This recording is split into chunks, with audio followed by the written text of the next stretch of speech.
Hello दोस्तों, मैं हूं नीतेश राठौर। आज हम पढ़ेंगे सिविल प्रोसीजर कोड 1908। तो ये सिविल प्रोसीजर कोड 1908 बनाया क्यों गया था? तो जैसे क्रिमिनल जो केस होते हैं उनकी जो कोर्ट में प्रोसीडिंग चलती है वो क्रिमिनल प्रोसीजर कोड से चलती है। वैसे ही अगर जो सिविल केस होंगे तो उनकी प्रोसीडिंग कैसे चलेगी? तो जो कोर्ट में उनकी प्रोसीडिंग चलेगी वो सिविल प्रोसीजर कोड से चलेगी।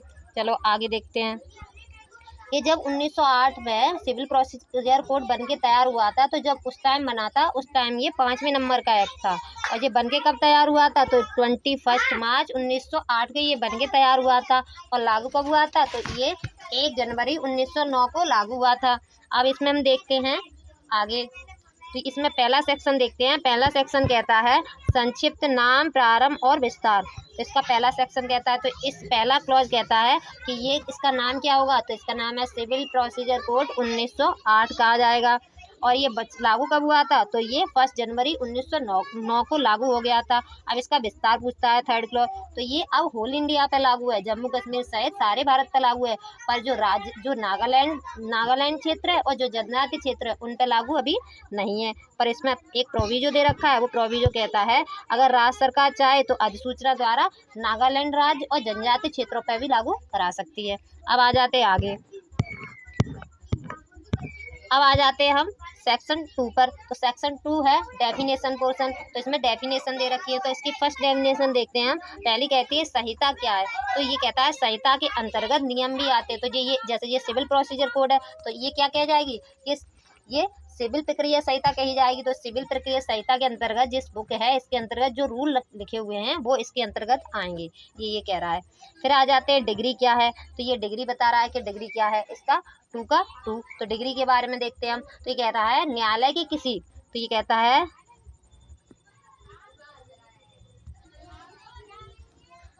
है ऐसे न्याय निर्णय की प्रारूप अभिव्यक्ति है जो जहां तक कि वह उसे अभिव्यक्त करने वाले न्यायालय से संबंधित है, बाद में के सभी या किन्हीं विवादग्रस्त विषय के संबंध में पक्षकारों के अधिकारों का निश्चित रूप से अवधारण करता है और वह तो प्रारंभिक या अंतिम हो सकेगी। यह समझा जाएगा कि इसके अंतर्गत वाद पत्र व नामंजूर किया जाने वाला धारा 144 के अधीन भीतर के किसी प्रश्न का अवधारण है, किंतु इसके अंतर्गत ये पॉइंट दे रखे हैं। अब ये कह रहा है 2 का 2 डिग्री के बारे में कि न्यायालय के किसी निर्णय के प्रारूप या अभिव्यक्ति, जो न्यायालय ने कोई निर्णय दिया है उसकी कोई प्रारूप है या अभिव्यक्ति है जो बाद के सभी या कुछ जो विवादग्रस्त विषय है, जो केस है उसके कुछ भी जो पार्ट है जो विवादग्रस्त विषय के संबंध में पक्षकारों के अधिकारों का निर्धारण कर रहा है वो क्या है? वो डिग्री के अंतर्गत आएगा। तो ये क्या कह रहा है? ये कह रहा है न्यायालय के किसी न्याय निर्णय की जो प्रारूपी अभिव्यक्ति है जिससे बाद के जो केस है उसके कुछ विवादग्रस्त विषयों के संबंध में पक्षकारों के अधिकार बता रहा है, तो हम उसे क्या मानेंगे? डिग्री मानेंगे। और डिग्री कैसी होगी? प्रारंभिक होगी, अंतिम डिग्री होगी। पर अब नीचे ये कह रहा है आगे कि वाद पत्र का नामंजूर किया जाना और धारा 144 के भीतर के किसी प्रश्न का अवधारण अगर ये है तो ये भी डिग्री के अंतर्गत आएगा। तो कह रहा हाँ ये भी डिग्री के अंतर्गत आएगा। पर इसे हम क्या कहेंगे? इसे हम ड्रीम्ड डिग्री कहेंगे, जो 144 के मैटर के बारे में बता रहा है उसे। फिर आगे कह रहा है, आगे इसमें 2 पॉइंट दे रखे हैं। क्यों कह रहा है? ना तो कोई ऐसा न्याय निर्णय आएगा जिसकी अपील आदेश की बात होती है। तो आगे ये कह रहा है कोई ऐसा न्याय निर्णय है जिसकी अपील हम ऑर्डर की तरह करते हैं वो डिग्री के अंतर्गत नहीं आएगा। अब सेकंड इसका बी बताता है अगर जो व्यक्तिक्रम के लिए कोई खारिज कर दिया है मैटर वो भी डिग्री के अंतर्गत नहीं आएगा। अब आगे देखते हैं। अब बताता है डिग्रीदार के बारे में। तो ये बताता है डिग्री होल्डर कौन है? तो ये कह रहा है जिसके पक्ष में कोई डिग्री का निष्पादन योग्य आदेश पारित किया गया है। तो कह रहा है कोई व्यक्ति है, तो ये कह रहा है जिसके पक्ष में जो कोई व्यक्ति है उसके पक्ष में कोई डिग्री या निष्पादन योग्य ऑर्डर दिया गया है वो कौन है? वो डिग्री होल्डर कहलाएगा। ठीक है। अब आ जाते हैं जिला। तो जिला के अंतर्गत डिस्ट्रिक्ट के अंतर्गत क्या आता है? तो ये कह रहा है जिला, तो ये कह रहा है प्रारंभिक अधिकारिता वाले प्रधान सिविल न्यायालय की अधिकारिता की स्थानीय सीमाएं क्या किसके अंतर्गत आती हैं? जिला के अंतर्गत आएंगी। तो ये क्या कह रहा है? ये कह रहा है आरंभिक अधिकारिता वाले जो प्रधान सिविल न्यायालय है उनकी जो अधिकारिता क्षेत्र में जो भी क्षेत्र आएगा उसे हम क्या मानेंगे? उसे हम डिस्ट्रिक्ट मानेंगे। और इसमें आगे ही एक पॉइंट दे रखा है कि उच्च न्यायालय की आरंभिक सिविल अधिकारिता की स्थानीय सीमा भी किसके अंतर्गत आएंगे? डिस्ट्रिक्ट के अंतर्गत आएंगे। अब आ जाते हैं हम विदेशी न्यायालय। हम देखते हैं फॉरेन कोर्ट के अंतर्गत क्या आएगा। तो ये कहते हैं जो हमारे इंडिया से बाहर जो कोर्ट हैं, जिन्हें हमारी केंद्र सरकार ना बनाया है ना हमारी केंद्र सरकार उन्हें चला रही है, तो उन्हें हम क्या मानेंगे, उन्हें हम फॉरेन कोर्ट मानेंगे। अब आ जाते हैं फॉरेन कोर्ट के जजमेंट के बारे में आ जाते हैं। तो जो फॉरेन कोर्ट द्वारा दिए जाते हैं वो हम फॉरेन कोर्ट के निर्णय जानेंगे। तो अब फॉरेन कोर्ट के निर्णय क्या होंगे, तो ये कह रहा है वो फॉरेन कोर्ट के जजमेंट उन्हें मानेंगे जो फॉरेन कोर्ट देती है, उन्हें हम क्या मानेंगे, जो विदेशी निर्णय है, जो विदेशी न्यायालय द्वारा दिए गए वो विदेशी निर्णय मान लिए जाएंगे। अब आ जाते हैं हम आगे। अब ये कह रहा है 7 सरकारी प्लीडर क्या है, तो ये सरकारी प्लीडर के बारे में बता रहा है।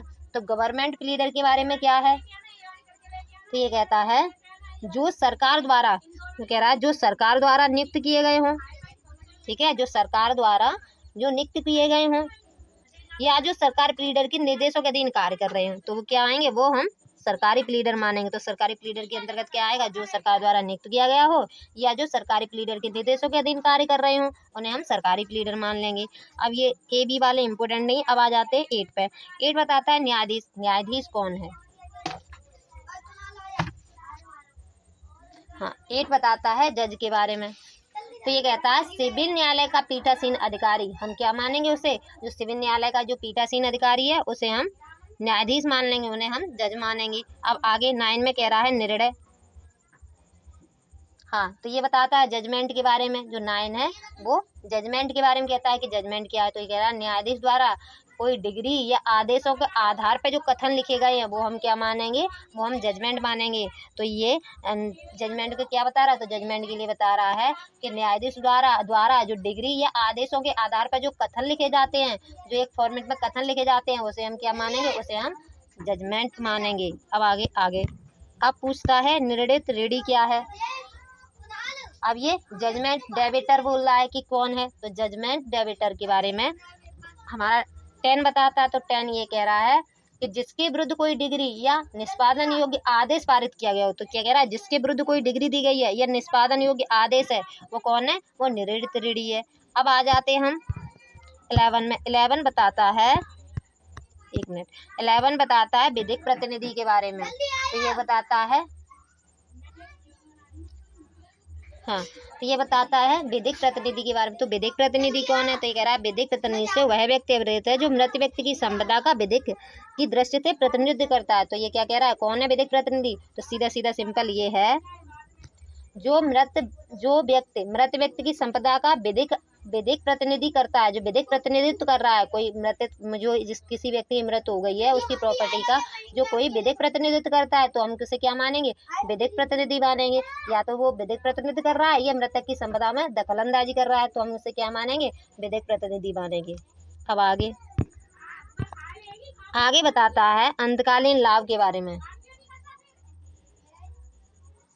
अंतकालीन लाभ के बारे में बता। तो अंतकालीन लाभ क्या है, तो इसे सिंपल तरीके से हम जानते हैं। तो कह रहा है ऐसे ब्याज व लाभ, तो ये क्या कह रहा है, ऐसे लाभ या ब्याज जो किसी संपत्ति से सदोष कब्जा रखते हुए प्राप्त किए जाते हैं, उन्हें हम क्या मानेंगे, उन्हें हम अंतकालीन लाभ मान लेंगे। तो ये क्या कह रहा है, ये कह रहा है ऐसे कोई लाभ या लाभों का ब्याज जो किसी संपत्ति पर सदोष कब्जा रखते हुए हम प्राप्त करते हैं, तो हम उन्हें अंतकालीन लाभ मान लेंगे। आगे आ जाता है जंगम संपत्ति क्या है।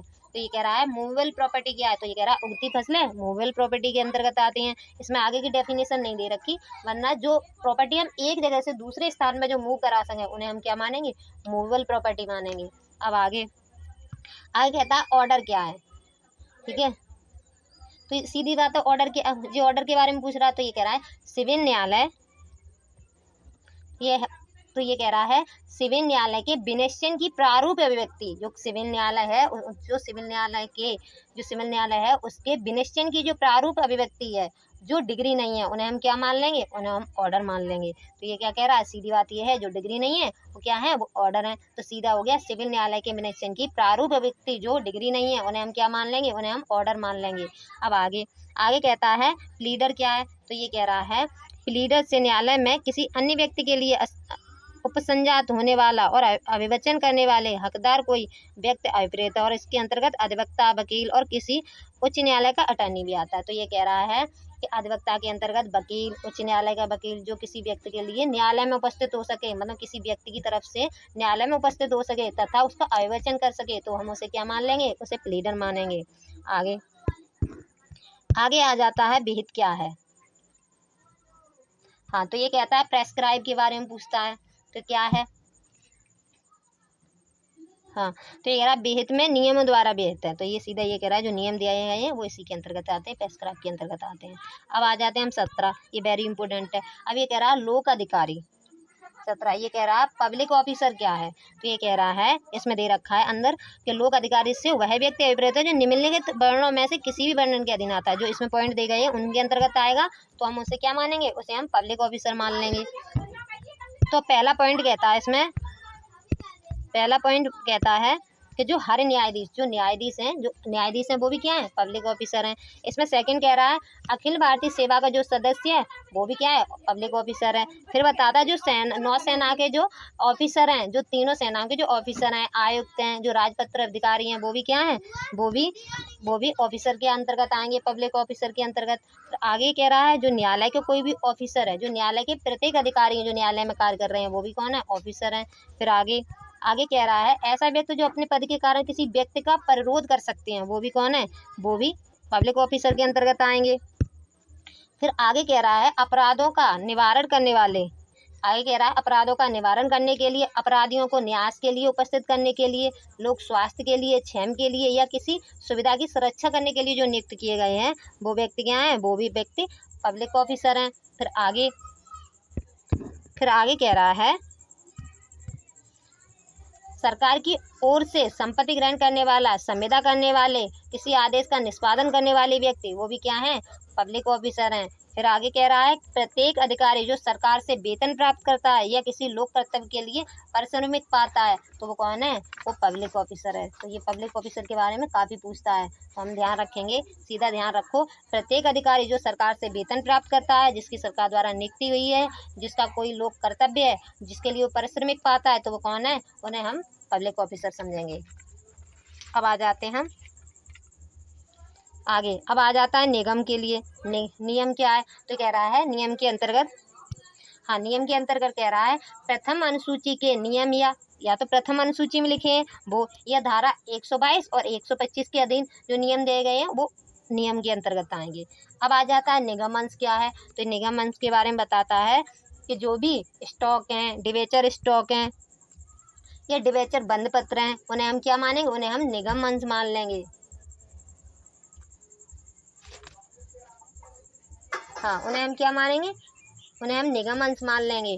ठीक है, अब हम आ जाते हैं हस्ताक्षर। ये भैया 20 पूछता है हस्ताक्षर के बारे में, तो ये कह रहा है जो निर्णय या डिग्री की दशा में तो वो हस्ताक्षर ही आएंगे, पर अगर निर्णय और डिग्री को छोड़कर हस्ताक्षर के अंतर्गत स्टाम्पित भी आता है, जो स्टाम्प वगैरह होंगे वो भी हम क्या मानेंगे, वो भी हम हस्ताक्षर के अंतर्गत मानेंगे, पर किसे, निर्णय या डिग्री को छोड़कर स्टाम्पित भी हम हस्ताक्षर के अंतर्गत मान लेंगे। ये कह रहा है 20। अब आ जाते हैं थर्ड पे। इसका सेक्शन 3 कहता है न्यायालय की अधीनस्थता। तो ये कह रहा है कौन सा न्यायालय किसके अधीनस्थ है, तो ये कह रहा है इस संहिता के प्रयोजन के लिए जिला न्यायालय जो डिस्ट्रिक्ट कोर्ट है वो हाई कोर्ट के अधीनस्थ है, जो जिला न्यायालय से जो नीचे के न्यायालय हैं, जो सिविल न्यायालय है, लघुवाद न्यायालय है, वो हाई कोर्ट व जिला न्यायालय दोनों के अधीनस्थ हैं। तो जिला न्यायालय किसके सबोर्डिनेट है, जिला न्यायालय है वो हाई कोर्ट के सबोर्डिनेट है, और जो अन्य डिस्ट्रिक्ट कोर्ट के अंतर्गत जो और कोर्ट हैं, जो जिला में और कोर्ट हैं जैसे सिविल कोर्ट या लघुवाद न्यायालय, वो हाई कोर्ट और डिस्ट्रिक्ट कोर्ट दोनों के अधीनस्थ हैं। अब आ जाते हैं हम आगे सेक्शन 4 बताता है सेविंग्स के बारे में। तो ये सीधा सीधा ये कहता है यह अधिनियम किसी विशेष या स्थानीय विधि पर प्रभाव नहीं डालेगी। कोई विशेष विधि है या कोई स्थानीय विधि दे रखी है तो फिर उस पर ये प्रभाव नहीं डालेगी। अब आ जाते हैं हम सेक्शन 5। तो सेक्शन 5 कहता है संहिता का राजस्व न्यायालय को लागू होना। तो ये कह रहा है कि जो संहिता है, जो ये सीपीसी है, क्या वो राजस्व न्यायालय पर लागू होगी। तो पहला क्लॉज ये कहता है कि जहाँ कोई राजस्व न्यायालय प्रक्रिया संबंधी ऐसी बातों में जिन पर ऐसा न्यायालय में लागू कोई विशेष अधिनियमित मौन है, तो ये कह रहा है कि जो राजस्व न्यायालय हैं उनमें जो कोई जो उनका एक्ट है, अगर जो प्रोसीडिंग दे रखी है अगर वो मौन है, तो हम उस मौन है तो हम क्या करेंगे, वहाँ CPC लगा देंगे। और CPC कब लगाएंगे, राज्य सरकार अधिसूचना बताएगी, अधिसूचना द्वारा बताएगी कि जहाँ राज्य उच्च न्यायालय है यहाँ पे उनका एक्ट है, वो मौन है, तो हम क्या करें, वहाँ CPC लगा देंगे। ठीक है। और जो सेकंड क्लॉज है इसमें ये बताता है राजस्व न्यायालय क्या है। यहाँ डेफिनेशन दे रखी है सीधा सीधा कि राजस्व न्यायालय क्या है। तो राजस्व न्यायालय के अंतर्गत क्या आते हैं, तो ये कह रहा है जो कृषि प्रयोजन के लिए प्रायुक्त जो भूमि के भाटक के लिए राजस्व या लाभों से संबंधित केसों की कार्रवाइयों को सुनते हैं, उन्हें हम क्या मानेंगे, उन्हें हम राजस्व न्यायालय मान लेंगे। अब आ जाते हैं हम आगे। अब कह रहा है धन संबंधी अधिकारिता। तो ये कह रहा है न्यायालय की धन संबंधी अधिकारिता क्या है, तो कह रहा है बाद, तो कह रहा है जो केस की रकम के बारे में बता रहा है। तो ये कह रहा है अव्यक्त रूप से जैसा उपबंधित है उसके सिवाय इसकी किसी बात के का प्रभाव ऐसा नहीं होगा कि वह किसी न्यायालय को उन बातों पर अधिकारिता दे दे जिनकी रकम या उनकी विषय वस्तु का मूल्य उसकी मामूली अधिकारिता की धन संबंधी सीमाओं के अधीन है। तो ये कह रहा है कोई जो कोर्ट है उनकी एक धन संबंधी एक सीमा है कि ये कोर्ट इतने तक का केस सुनेगा, तो फिर वो उतने ही तक का केस सुनेगा, उससे ज़्यादा का केस नहीं सुनेगा। जैसे यूपी में क्या है, जो जूनियर डिवीज़न है उनकी अधिकारिता 25,000 तक की है, तो वो 25,000 तक के केस सुनेंगे, उससे ज़्यादा नहीं सुनेंगे। ये बताता है सेक्शन 6। अब आ जाते हैं हम 7 पे। तो 7 ये ज़्यादा पूछता नहीं है, 8 भी नहीं पूछता। अब आ जाते हैं हम पार्ट फर्स्ट पे। तो पार्ट फर्स्ट हम अगली वीडियो में करेंगे। Thank you.